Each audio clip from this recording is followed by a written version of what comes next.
dạ chỗ là mà wow nè khiêu chỗ tí đó nè khiêu chỗ tầng lâm ra này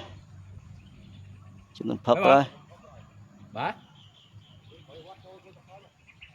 cái túi trong đáy đây rồi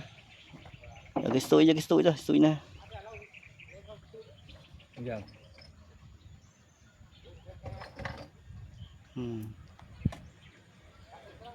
mẹ đó có du mấy ngọt thấy bạn lại họ đó thấy sao vợ đó này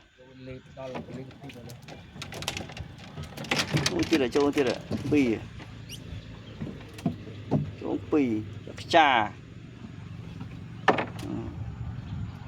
em xem chạy dạ ơi xem nồi điện khiêu nồi là class châu thấy slang ăn điện khiêu chipo cay cha đang tầm êm à ở tại miền Tây